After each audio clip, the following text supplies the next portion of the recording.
Bienvenue, c'est Métropolis.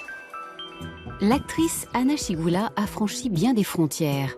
Elle nous raconte aujourd'hui sa vie mouvementée. Samba, manifestation populaire et pain de sucre, on rend visite aux hôtes d'honneur de la foire du livre de Francfort, les Brésiliens, et on découvre le plus beau métro du monde. Dans le ventre de Naples, l'art a remplacé le chaos. Metz. Capitale de la Lorraine, autrefois la région du charbon et de l'acier au cœur de l'histoire franco-allemande. Aujourd'hui, avec cette annexe du centre Pompidou, la ville se lance dans l'effet Bilbao. Voici un des nombreux artistes qui a retrouvé ses origines à Metz. Salut, c'est Alexandre Jousse. Bienvenue ici à Metz. Je suis musicien et je vais vous montrer quelque chose de très original. Ça nous intéresse évidemment beaucoup. Nous l'accompagnons dans un lieu qu'il affectionne spécialement. C'est sous un pont d'autoroute, à 10 minutes du centre-ville de Metz. Son studio de répétition à ciel ouvert. Alexandre s'y rend de préférence le matin de bonne heure, parce qu'à cette heure-là, rien ni personne ne le dérange.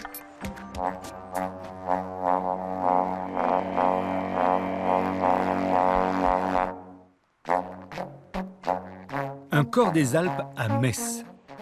Alexandre, qui a fait ses études à Paris, a découvert cet instrument il y a 6 ans dans les montagnes suisses. Il fait des tournées en Europe en jouant ses compositions modernes. Il a été en Russie et en Chine, mais c'est à Metz, sa vraie patrie, que ce Français du Nord retourne le plus volontiers. Sa ville se lit comme un livre ouvert, un livre d'histoire, des fragments gallo-romains, des édifices du Moyen-Âge et de la Renaissance. Metz est une petite ville.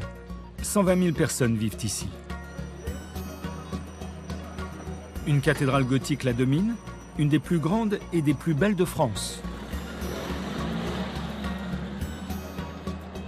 Juste à côté, dans un café, nous rencontrons Francis Kocher, né il y a 63 ans à Metz. Un vrai Messin.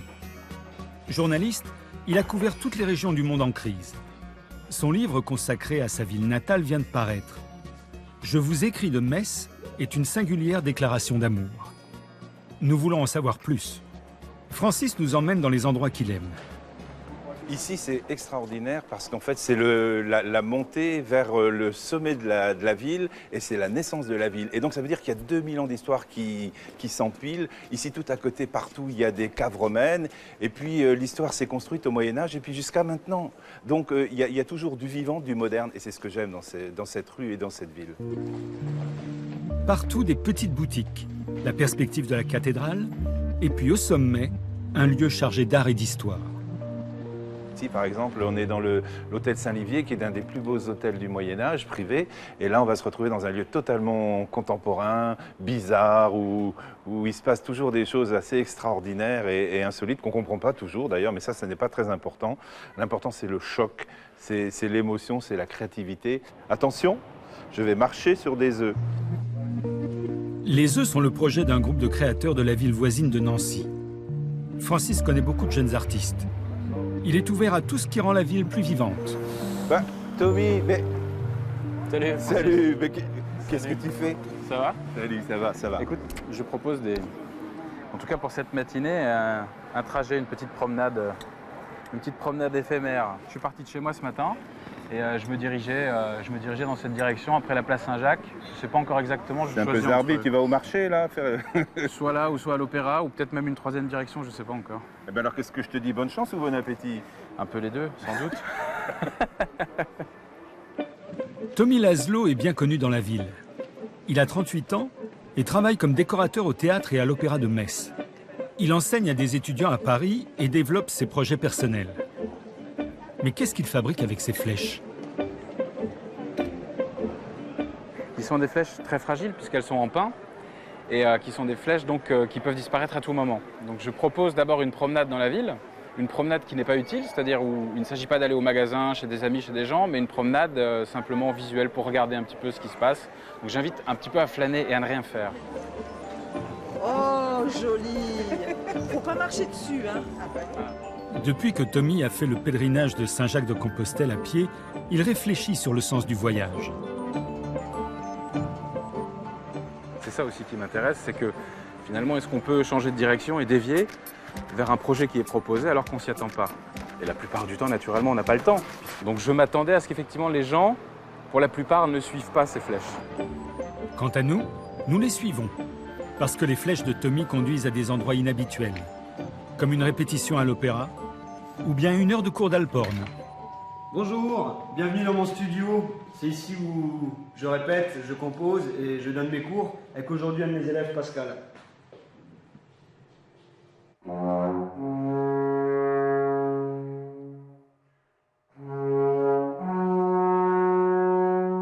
Il faut que tu en prennes vraiment plus au départ.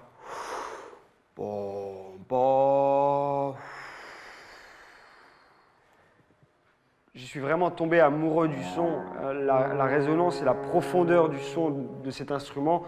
Et on peut faire tellement des choses joyeuses et aussi des choses tristes. On peut vraiment donner toutes les humeurs qu'on veut avec un corps des Alpes. Et c'est vraiment ça qui me plaît dans cet instrument, quoi. C'est le son que ça peut produire. Ensuite, un concert privé. Le son de Metz sur son corps des Alpes.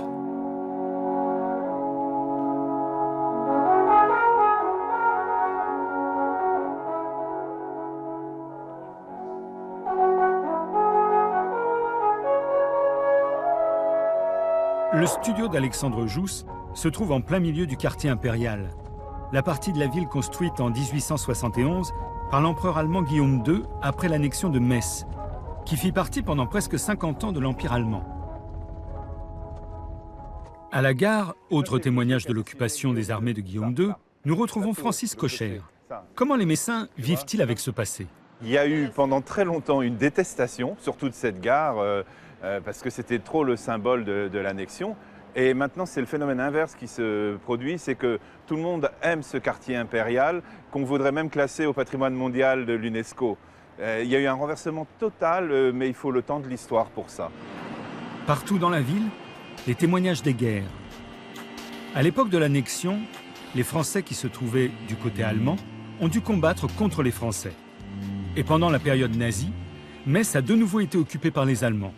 On retrouve Francis dans un café, en face de l'ancienne commandanture. Ce qui est important de comprendre, c'est que maintenant les Messins ont totalement assimilé cette période et la revendiquent. Et elle appartient à leur imaginaire. Et par exemple, maintenant, on a à Metz une rue de Berlin, comme il y a une Metzerstraße à Berlin. Et ça, je trouve que c'est très très bien. Sur la gare, on a donné des noms de l'architecte allemand, d'écrivains allemands. L'architecte de la cathédrale, Paul Torneau, il a maintenant sa rue aussi à Metz. C'est là qu'on voit le chemin qui a été fait dans les mentalités et l'acceptation entière du patrimoine et de l'histoire. Alors, on a beaucoup parlé de patrimoine, mais les gens, c'est intéressant aussi, et les anonymes. D'ailleurs, j'ai une petite surprise pour vous. Vous allez découvrir un endroit assez incroyable qui s'appelle la Conserverie. Suivez-moi à la mémoire photographique des anonymes chez Anne Delrez.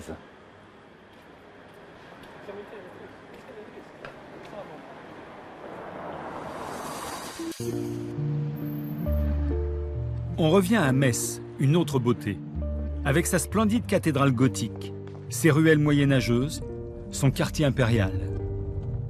Voici une femme dont le projet sort de l'ordinaire. Bonjour, eh bien c'est moi Anne Delrez et ici c'est la Conserverie. Suivez-moi, je vais un petit peu vous expliquer la genèse de tout ce projet. Anne est photographe, mais elle ne fait plus de photographie. Elle collectionne les photos de famille qui auraient normalement dû échouer à la corbeille à papier. Un hommage aux photographes et à leurs modèles. Comment cette idée lui est-elle venue? C'est un bout de Charles et Gabriel. Alors, Charles, Gabriel, mon grand-oncle, ma grande-tante. C'est des photos dont j'ai hérité il y a 10 ans. Ma famille s'est distribué l'argent et tout ça, et moi, ils se sont dit « Oh, Anne est photographe, on va lui donner les photographies. » J'ai ouvert tout ça, j'ai appelé ma famille en disant « Mais est-ce que vous aviez regardé ?»« Bah oui, Anne, c'est des photos de famille. » Et en fait, personne n'avait pris le temps de regarder qu'à chaque photo de l'un répondait en symétrie l'autre. Et ça pendant toute leur vie amoureuse qui a duré un peu plus de 20 ans.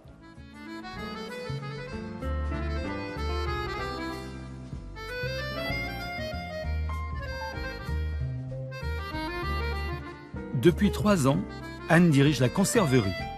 Elle s'occupe de cet héritage culturel des albums de famille, une sorte d'archéologie de la vie quotidienne. Moi, ce qui m'intéresse, c'est le rapport artistique à l'image, voire un peu sociologique, mais guère de plus. Donc tout ça, ce sont des photographies qui ont été faites par les photographes de rue dans les années 50-60. Pour moi, ce qui m'intéresse là-dedans, c'est les habits du dimanche. Les gens, ils se sont fait beaux pour ces photographies. Voilà. Immortalisée dans la posture du bonheur. Voilà ce qui émeut tellement Anne Delrez, à chaque fois. Elle a déjà rassemblé plus de 8000 clichés qui proviennent de toute la France, mais aussi de Belgique et d'Allemagne. La plupart d'entre elles ont été confiées par des anonymes, comme ces photos placées dans une enveloppe en plastique et déposées devant sa porte. Je sais que je vais toutes les numériser, donc elles vont toutes se retrouver avec un numéro et ensuite avec des mots qui vont lui être attachés, qui vont faire ensuite qu'on va effectivement pouvoir les croiser avec d'autres images, qu'elles vont pouvoir raconter d'autres histoires. Ces photos ont inspiré les expositions qu'Anne Delrez organise régulièrement dans sa petite galerie. 3000 visites l'an dernier, c'est déjà beaucoup. Ce n'est pas sans rapport avec ce bâtiment, le Centre Pompidou de Metz, proche de la gare centrale. Inauguré il y a 3 ans pour attirer ici les amateurs d'art. On y expose en ce moment une rétrospective de l'artiste allemand Hans Richter. À l'extérieur comme à l'intérieur, le bâtiment de l'architecte japonais Shigeru Ban est unique en son genre. Et donc, lui, il a eu l'idée et l'intuition de faire de son œuvre quelque chose qui s'inscrit, bien sûr, dans la modernité, mais qui met en valeur tout le paysage messin, et en particulier la cathédrale. Donc, il a utilisé un effet d'optique qu'on connaît bien, c'est-à-dire qu'on ouvre la longueur de vue, et plus on recule, plus la cathédrale rentre dans le cadre de la galerie. Et ça, c'est absolument étonnant. La vie de cet homme-ci est tout aussi étonnante, comme sa galerie, dans laquelle on entre par la fenêtre. Bonjour, je m'appelle Hervé Fouché et je vous invite à rentrer chez Octave Cobel. Octave Cobel. Je vous invite à me suivre. Ce nom imaginaire sonne comme celui d'un riche mécène. Mais derrière se cache tout autre chose. C'est un lieu pour les jeunes artistes qui exposent pour la première fois. Ils sont hébergés dans l'appartement d'Hervé. L'idée lui est venue il y a une dizaine d'années. Au début, effectivement, c'était un peu un rêve d'adolescent, de se dire, bon allez, je vais faire ma galerie, faire mon lieu d'art contemporain dans ce milieu qui est tellement, des fois, fermé et très sélect. Et en fait, on a eu beaucoup de sympathie dès les premières années, que ce soit des financeurs du public, et des artistes et du milieu professionnel. Salut, à la prochaine, ciao ciao. Metz, une ville où beaucoup de choses semblent possibles. La nuit est tombée. Sur une colline aux limites de la ville, nous retrouvons Alexandre Jousse. Il est temps de quitter Metz, une ville qui a réussi à se redéfinir. C'est encore un secret, mais il convient de le partager.